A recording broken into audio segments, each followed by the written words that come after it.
Good evening, sir. My name is Joshka. Today's story is King Grizzly Beard. So let's start. Once upon a time, there was a kingdom ruled by a great king. He had a gorgeous daughter whom he was looking to get married. However, the princess, although very beautiful, had a lot of pride and bad attitude. The king had faith that once she gets married, she will mend her ways. However, the princess was not serious and ended up misbehaving with all the princes who came to court for her. My dear friends, noble kings and princes, now my daughter will meet you. The king says, this one is short, the too fat, he's round at the top, too tall, what a maypole, too short, what a dumpling. The princess had a joke to make one on every him, Princess Duke, Earl, and Count alike. Her father, the noble king, was angry, but silent until she insulted a certain good king with a beard. Look at him, his beard is like an old mop. He shall be called the grizzly beard, ha ha ha, she says. How dare you, the king says, how dare you insult all this fine noble man? I am now declaring you will be married off to the first person who enters this door. Maybe, may he be a prince or a beggar. Soon, in 2 days, the king would have his wish fulfilled, as a fiddler came under his garden, started playing a flute, and started to play. This got the king's attention. He ordered the guards to get the fiddler in. As per her order, he called for the princess to be married to the fiddler. The fiddler was shocked but happy. The princess, however, cried and protested, but the king did not listen to her and made sure the wedding is complete. He even strictly ordered the new couple, now get ready to go. You shall not stay here. You need to travel with your husband. And thus the fiddler and his newly-wed wife leave the palace into the world unknown. They travel long and hard. After a few days, they reach a beautiful forest. Whom does this beautiful forest belong to? The princess asks. It belongs to the great King Grizzlybeard. Oh, what a fool I am. They continue their journey and reach a great meadows. Whom does this beautiful forest belong to? She asks. It belongs to the great King Grizzlybeard. The fiddler says, oh, what a fool I am, she says. Then they reach the great city. Whom does this beautiful forest belong to? She asks again. The fiddler says, it belongs to great King Grizzlybeard. Oh, what a fool I am, she says. I should have not turned him down. Why do you keep saying that? Am I not a good enough husband for you? The princess grows quiet.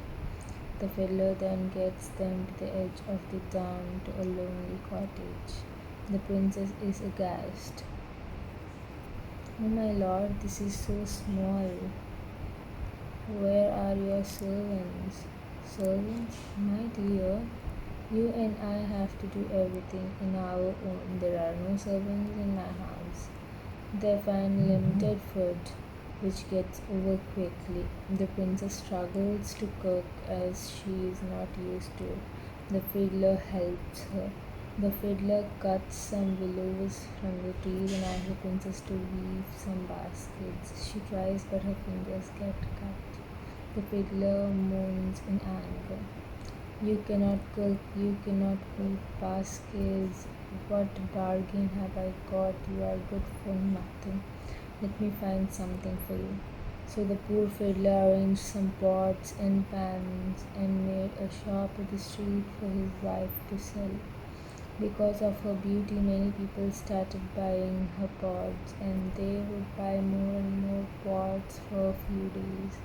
Until one day she sets up shop on the edge of the street, and a drunk soldier comes trotting along and destroys all pots and pans.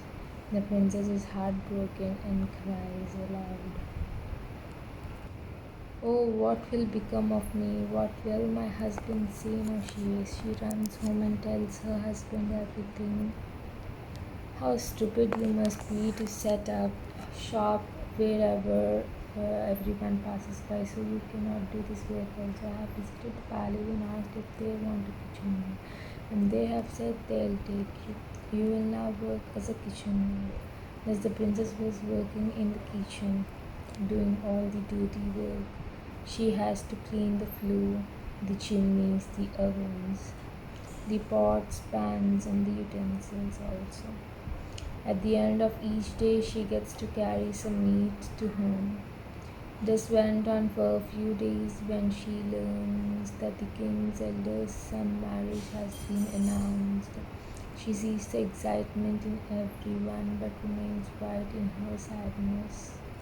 The day of the wedding comes, preparations are in full swing, and she goes to the window to see the crowd and mutters, only if I did not have my pride, I could have taken the King Wesley's hand.